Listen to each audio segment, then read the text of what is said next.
বাইরে বৃষ্টি হচ্ছে, এই বৃষ্টির ভিতরে ওই যে পাখিটা ডালে বসে আছে। এই যে পাখিগুলা বাইরে সার্ভাইভ করতেছে, আমরা মানুষরা যখন বাইরে যাই এই পানি কিন্তু আমাদের শরীর ভেদ করতে পারে না। আরো একটা ইন্টারেস্টিং জিনিস দেখেন, এই ঠিক সেম পানি দিয়ে আপনি যখন একটা ওয়াটার জেট গান বানাবেন, সেটা কিন্তু শক্ত শক্ত লোহা ভেদ করে ফেলতেছে, ইস্পাত ভেদ করে ফেলতেছে। ঠিক কি কারণে এত উপর আসমান থেকে একটা জিনিস পড়তেছে সেটা আমাদের শরীর ভেদ করতে পারে না। ধরেন একটা এলাকায় বা প্রতি বর্গমিটারে কতটুকু ফোঁটা পড়তে পারে, আমরা ধরে নেই 100 থেকে 1000 ফোঁটা পড়তে পারে। ধরেন আমি বাইরে গেলাম, আমার শরীরে কতটুকু জায়গা জুড়ে পানি পড়তে পারে, ধরেন 0.5 মিটার স্কয়ার জায়গা জুড়ে। আসেন আসেন একটা ম্যাথ করি, ম্যাথ করলে এত সুন্দর লাগবে জিনিসটা, বুঝাইতেও সুন্দর লাগবে। ধরেন উপর থেকে একটা পানির ফোঁটা পড়লো, ধরে নিলাম পানির ফোঁটাটা সাইজ কত হইতে পারে, রাফলি হচ্ছে 5 মিলিমিটারের মতো হইতে পারে, খুব বড় যদি ফোঁটা হয়। এখন 5 মিলিমিটার একটা ফোঁটার ওজন কত হইতে পারে, ধরে নিলাম 0.6 গ্রাম। আবার এটা কত ভেলোসিটিতে বা কত বেগে নিচে পড়বে, প্রথমে তো একটা ত্বরণ থাকবেই। ওই ত্বরণটা বাতাসের কারণে সবকিছুর কারণে একটা টার্মিনাল ভেলোসিটিতে পৌঁছে যাবে, যার পরে আর আসলে বেগ বাড়বে না। তো সেটাও ধরে নিলাম 9 থেকে 10 মিটার পার সেকেন্ড, বড় একটা ফোটার জন্য। আপনাদেরকে আরো সহজভাবে বলি, 9 থেকে 10 মিটার পার সেকেন্ড মানে আসলে রাফলি 30 থেকে 35 কিলোমিটার পার আওয়ারের মতো।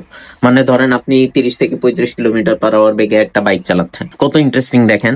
তো আমরা জানি কাইনেটিক এনার্জি মানে হচ্ছে হাফ mv²।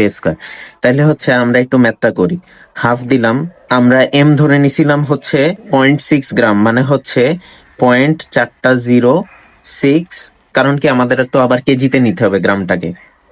আর হচ্ছে আমরা 10 ধরে নিছিলাম মিটার পার সেকেন্ড, যেটা 10 হোল স্কোয়ার হয়ে যাবে, কত আসতেছে 3 × 10⁻³ তাহলে কত কম জুল, মানে 0.003 জুল।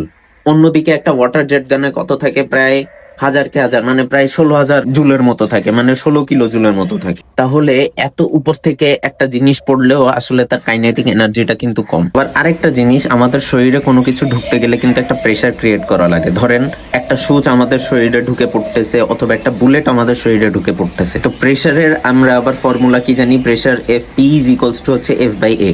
তাহলে আপনার হয় ফোর্সটা বাড়াইতে হবে, নাহলে এরিয়াটা কমাইতে হবে। এখন আসি প্রথমে ফোর্সের কথাটা। কারণ আপনি উপর থেকে এত বড় একটা গোলক নিচে ফেলাইলেন, তাহলে নিশ্চয়ই তার ভর আর বেগটা বেশি থাকবে, ভর বেগটা বেশি থাকবে, আলটিমেটলি ওটা নিচে পড়তে পড়তে কিন্তু বাতাসে চুরমার হয়ে যাবে। তাহলে এফটা আমরা কিছু করতে পারতেছি না। আরেকটা জিনিস হচ্ছে এ নিয়ে আসি। আমাদের শরীরে বা স্কিনের উপরে যদি কখনো কোনো জিনিস পড়ে, আমাদের স্কিন কিন্তু কিছুটা চাপ অ্যাবজর্ব করতে পারে, কারণ এটা কি, এটা হচ্ছে একটা ইলাস্টিক কনসিস্টেন্সি আছে। এখন আপনি একটা পানির ফোঁটা দিলেন, পানির ফোঁটা আবার কি হয়, পড়ার সাথে সাথে ছড়ায় যায়। ওটারও কোনো একটা যে শার্প একটা আমি কোনা নিয়ে আসবো, সেটাও পসিবল না। তাহলে প্রেসারের ক্ষেত্রে আমরা এফ নিয়েও কাজ করতে পারলাম না, এ নিয়েও কাজ করতে পারলাম না। এত কিছু ক্যালকুলেশনে একটা সারসংক্ষেপ বলি, মহাজগৎ কতটা ক্যালকুলেটিভ, সৃষ্টিকর্তা কতটা মহান, সবকিছু কেমন ছাঁচে ছাঁচে বসানো। যেমন ধরেন বাতাস এক্সিস্ট করতেছে, তাই বৃষ্টির পানি পড়ার সময় ভেঙে চুরে চুরমার হয়ে যাচ্ছে। আবার বৃষ্টির পানির কনসিস্টেন্সিটাও খুব একটা হার্ড না।